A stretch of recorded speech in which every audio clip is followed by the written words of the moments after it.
태조실록 1권 총서 70번째 기사. 태조가 안변에서 후에 개국 공신이 된 한충과 김인찬을 처음으로 만나다. 9월 태조가 동빙면으로부터 이르렀다. 이때 행차에 태조가 돌아오다가 안변에 이르니 비둘기 2마리가 밭 한가운데 뽕나무에 모여 있는지라. 태조가 이를 쏘니 한 번에 비둘기 2마리가 함께 떨어졌다. 길가에서 2사람이 김을 메고 있었는데 한 사람은 한충이요 한 사람은 김인찬인데 이를 보고 단복하며 말하기를 잘도 쏩니다 도령의 활솜씨여 하니 태조가 웃으면서 말하기를 나는 벌써 도령은 지났다 하고는 이내 2사람에게 명하여 비둘기를 가져다가 먹게 하였다. 이에 2사람이 조밥을 준비하여 바치니 태조가 그 성의를 보아 조밥을 먹었다. 2사람은 마침내 태조를 따라가 떠나지 않고서 모두 개국공신의 반열에 참여하였다. 태조의 활달하여 세상을 구제하는 도량과 인후하여 생명을 아끼는 덕은 천승에서 놓았으므로 공운이 크게 빛났으나 더욱더 겸손하고 공손하였다. 또 본디부터 유수를 존중했으므로 일찍이 가문에서 유학을 업으로 삼는 사람이 없음을 불만이 여겨 전하로 하여금 스승에게 나아가서 학문을 배우게 하니 전하께서도 날마다 부지런히 하여 그릴 길을 게을리하지 아니하였다. 태조가 일찍이 이르기를 내 뜻을 성취할 사람은 반드시 너일 것이다 하였다. 비강씨가 매양 전하의 글 읽는 소리를 듣고 탄식하며 말하기를 어찌 내가 낳은 아들이 되지 않았는가 하였다. 이해에 전하가 과거에 급제하니 태조가 대궐들에 절하고는 매우 감격하여 눈물을 흘렸다. 후에 제학에 임명되니 태조가 매우 기뻐하여 사람을 시켜 관교를 읽기를 2-3번에 이르렀다. 태조가 매양 빈객과 연회할 적에 전하로 하여금 연귀를 하게 하고 문득 이르기를 내가 손님과 함께 즐기면 너의 힘이 많이 있었다 하였다. 전하께서 성덕을 성취한 것은 비록 천승에서 출발하였지만 실은 태조께서 학문을 권장함이 부지런하였기 때문이었다. 전하란 태종을 이름이고 관교는 사품이상 벼슬의 사령이다. 태조실록 1권 총서 71번째 기사. 신후 11년 1384년 을주 태조가 우왕을 따라 해주에서 사냥하였다. 화살 만든 장인이 새 화살을 바치니 태조가 지환을 쌓아 놓은 벼 위에 질서 없이 꽂아 놓게 하고 이를 쏘아 모두 마치고는 좌우의 사람들에게 이르기를 오늘 짐승을 쏘면 마땅히 모두 등골을 마칠 것이다 하였다. 태조가 평상시에는 짐승을 쏘면 반드시 오른쪽 안시골을 맞췄는데 이날은 사슴 40마리를 쏘았는데 모두 그 등골을 바로 맞히니 사람들이 그 신묘한 기술을 탐복하였다. 세상 사람들은 짐승을 쏠 적에 짐승의 왼쪽에 있으면 짐승의 오른쪽을 쏘았어. 짐승이 오른쪽으로부터 가로질러 달아나서 왼쪽으로부터 나오면 짐승을 왼쪽을 쏘는데 태조는 짐승을 쫓아서 짐승이 비록 오른쪽으로부터 왼쪽으로 나오더라도 즉시 쏘지 아니하고 반드시 그의 말을 돌려 꺾어서 채찍질하여 짐승으로 하여금 왼쪽으로 바로 달아나게 하고서 그제야 이를 쏘는데 또한 반드시 오른쪽 안시골을 마치니 이때 사람들이 모두 말하기를 이 공은 온갖 짐승을 쏘되 반드시 쏠 때마다 그 오른쪽을 마친다 하였다. 우왕이 일찍이 행궁에서 여러 무신에게 명하여 활을 쏘게 하는데 관영은 황색 종이로서 정곡을 만들어 크기가 주발만하게 하고 은으로서 작은 관영을 만들어 그 복판에 붙였는데 직경이 겨우 2인치 정도였다. 50보 밖에 설치했는데 태조는 이를 쏘았으나 마침내 은관역 밖으로 나가지 아니하였다. 우왕은 즐거이 구경하기를 촛불을 밝힐 때까지 계속하였으며 태조께서 좋은 말 세피를 내려주었다. 이두란이 태조에게 말하기를 세상의 드문 재주는 사람들에게 많이 보여서는 안 됩니다 하였다. 태조실록 1권 총서 72번째 기사. 태조가 장단에서 노루 사냥을 하다. 태조가 장단에서 사냥하는데 오명정마를 타고 높은 고개 위로 가니 고개 밑에 절벽이 있는데 노루 2마리가 왼쪽으로부터 내려오는지라 태조가 바로 달려 내려가면서 말을 채찍질하기를 그치지 아니하니 따라간 사람들이 모두 놀라서 얼굴빛이 변하였다. 태조가 앞의 노루를 쏘아 바로 맞춰서 죽이고 급히 말을 돌려서 멈추니 절벽과 거리가 수보이므로 사람들이 모두 놀라서 탄복하였다. 태조는 웃으며 좌우의 사람에게 일렀다. 내가 아니면 능히 멈추게 할 수 없다. 태조실록 1권 총서 73번째 기사. 태조가 모함하는 사람이 있었지만 최영과의 정분을 돈독히 유지하다. 태조는 최영과 친밀한 정이 매우 돈독하였는데 태조의 위엄과 덕망이 점차로 성하니 사람들 중에서 우왕에게 모함하고자 하는 사람이 있었는데 최영이 노하여 말하기를 이 공은 나라의 주석이 되었으니 만약 하루아침에 위급하면 마땅히 누구를 시키겠는가 하였다. 매양 빈객을 연회하려 할 적에 최영이 반드시 태조에게 이르기를 나는 면찬을 준비할 것이니 공은 육찬을 준비하시오 하니 태조는 말하기를 좋습니다 하였다. 어느 날 태조는 이 일 때문에 휘하의 군사를 거느리고 사냥을 하는데 노루 1마리가 높은 고개에서 뛰어내려왔으나 지세가 가파르고 낭떠러지인지라 여러 군사들이 모두 내려갈 수가 없으므로 산 밑으로 비스듬히 따라 돌아가서 달려가 모였는데 갑자기 대초명적의 소리가 위에서 내려옴을 듣고 위로 쳐다보니 곧 태조가 고개 위에서 바로 달려 내려오는데 그 기세가 빠른 번개와 같았다. 노루와의 거리가 매우 먼데도 이를 쏘아 바로 맞춰서 죽였다.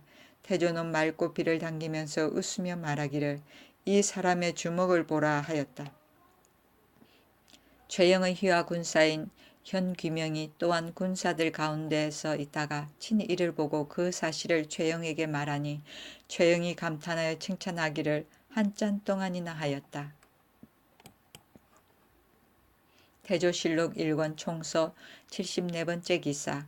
송도에서 꿩을 사냥하다. 태조가 일찍이 송도의 교외에서 사냥하다가 엎드린 꿩을 보고 사람을 시켜 이를 놀래어 날개하고는 박두로서 쳐다보고 쏘니 맞아서 떨어졌다. 이때 왕복명이 고려의 종친 한 사람과 함께 태조의 뒤에 섰다가 2사람이 말에서 내려 머리를 조아리면서 할애하였다. 복명이 이내 그 화살을 청하니 태조는 이를 주면서 웃으며 말하였다. 화살이 스스로 맞히는 것인가 다만 사람에게 달려 있는 것이다.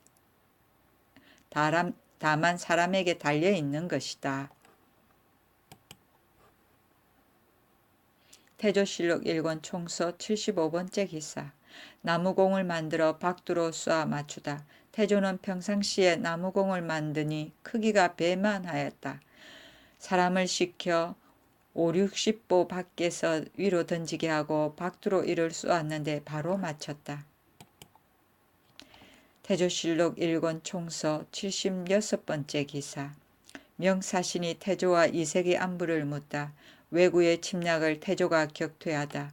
9월 명나라 사신 장부 주탁 등이 국경에 이르러서 태조와 이색의 안부를 물었다. 이때 태조와 최영은 위명이 천하에 널리 알려졌으므로 장부 등에게 이들을 보지 못하게 하려고 모두 밖에 나가 있었는데 최영은 교회에 나가 둔치고 있었다.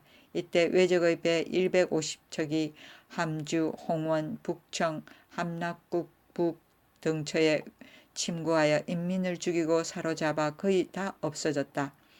원수, 천상사, 심덕부, 지밀직, 홍징, 밀직부사, 안주, 청주, 상만호, 황희석, 대호군 정승가 등이 외적과 홍원의 대문령 북쪽에서 싸웠는데 여러 장수들은 모두 패하여 먼저 도망했으나 다만 덕부만이 적진을 꿰뚫어 혼자 들어가서 창에 맞아 떨어졌다. 적군이 다시 찌르려고 하니 휘하에 유가랑합이 달려들어가서 적군을 쏘아 연달아 3사람을 죽이고 적군의 말을 빼앗아 덕부에게 주고는 이리저리 옮겨다니며 싸우면서 적진에서 빠져나왔다. 이에 덕부의 군대도 또한 크게 패하였으므로 적의 세력은 더욱 성하였다. 태조가 가서 치기를 자청하여 함주 관하에 이르렀다. 제장들의 영중에는 소나무가 있었는데 70보 거리가 있었다. 태조가 군사를 불러 이르기를 내가 소나무의 몇째 가지에 몇 개째 솔방울을 쏠 것이니 너희들은 이를 보라 하고는 즉시 유엽전으로 이를 쏘아 7번 다 맞춰 모두 말한 바와 같으니 군중이 모두 발을 구르고 춤을 추며 환호하였다. 이튿날 바로 적이 주둔한 토아동에 이르르니 동의 좌우에 군사를 매복시켜 두었다. 적의 무리가 먼저 동네의 동산과 서산을 점거했는데 멀리서 소라 소리를 듣고는 크게 놀라면서 말하기를 이것은 이성계의 차거로 만든 소라 소리다 하였다. 태조가 상호군 이두란, 산원, 고여, 판유위 시사, 조영희, 안종금, 한나해, 김천, 최경, 이현경, 하석주, 이유, 전세, 한사우, 이도경 등 100여 명의 기병을 거느리고 고삐를 당기면서 천천히 행군하여 그 사이를 지나가니 적군은 우리 군사가 적고 행진이 느린 것을 보고는 하는 바를 헤아릴 수 없어 감히 공격하지 못하고 동쪽에 있던 적군이 서쪽에 있는 적군에게 나아가서 한진을 만들었다. 태조가 동쪽의 적군이 둔친 곳에 올라가서 호상에 걸터 앉아 군사들로 하여금 말 한 장을 벗겨서 말을 쉬게 하였다. 한참 있다가 말을 타려고 할 적에 100보가량 되는 곳에 마른 풀명자 나무가 있는지라 태조가 연달아 화살 3개를 쏘아 모두 바로 맞히니 적군이 서로 돌아보면서 놀라서 탄복하였다. 태조가 왜 말을 아는 사람을 시켜 큰 소리로 이르기를 지금의 주장은 곧 이성계 만호이니 너희들은 속히 항복하라. 항복하지 않으면 후회하여도 소용없을 것이다 하니 적의 주장이 대답하기를 다만 명령대로 따르겠습니다 하고는 그 부하와 더불어 항복하기를 논의했으나 결정하지 못하였다. 태조는 말하기를 마땅히 그들의 게으른 틈을 타서 공격해야 할 것이다 하고는 드디어 말에 올라 두란, 고여, 영규 등을 시켜 그들을 유인해 오게 하니 선봉 수백 명이 쫓아오는지라 태조는 거짓으로 쫓기는 채 하면서 스스로 맨 뒤에 서서 물러가 복병 속으로 들어갔다가 드디어 군사를 돌이켜서 친히 적군 20여 명을 쏘니 쉬 소리에 따라 모두 죽었다. 두란, 종금 등과 함께 달려서 이를 공격하니 복병이 또한 일어났다. 이에 태조는 몸소 사졸들의 선두에 서서 단기로 적군의 후면을 충돌하니 가는 곳마다 쓰러져 흔들리었다. 나왔다가 다시 들어간 것이 서너 번 되는데 손수 죽인 적군이 계산할 수 없으며 쏜 화살이 중갑을 꿰뚫어 혹은 화살 한 개에 사람과 말이 함께 꿰뚫린 것도 있었다. 적의 무리가 무너짐으로 관군이 이 기세를 이용하여 고함 소리가 천지를 진동하니 넘어진 시체가 들판을 덮고 내를 막아 한 사람도 빠져 도망한 자가 없었다. 이 싸움에 여진군이 이긴 기세를 이용하여 함부로 죽이니 태조가 영을 내리기를 적군이 궁지에 몰려 불쌍하니 죽이지 말고 생포하도록 하라 하였다. 남은 적군은 천불산으로 들어가므로 또한 다 사로잡았다. 우왕이 태조에게 백금 50냥, 옷새 겉감과 안집 5벌, 안장 갖춘 말을 내리고 또 정원 십자 공신의 칭호를 더 내렸다. 차글한 조개의 일종 껍질을 간 것은 칠보의 하나로 장식에 쓰인다. 태조실록 총건 77번째 기사 신우 13년 1388년 무진정월 이때 시중 이인님이 태조가 권세를 천단한 이인님 일당을 제거하고 수문화시중이 되다.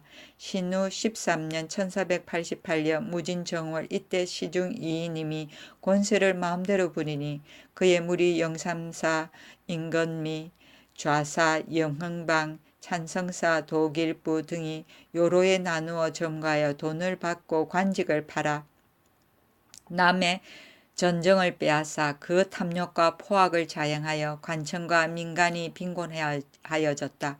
태조가 최영과 더불어 그들의 하는 짓을 분이 여겨 마음을 같이하여 힘을 합하여 우왕을 인도해서 이들을 제거하니 온 나라가 크게 기뻐하여 길 가는 사람이 노래하고 춤추었다. 견미 등이 차명을 당하며 태조로서 수문화 시중으로 삼았다. 태조실록 1권 총서 78번째 기사. 영흥방, 인견미 등이 임용했던 사람들을 파직시키다.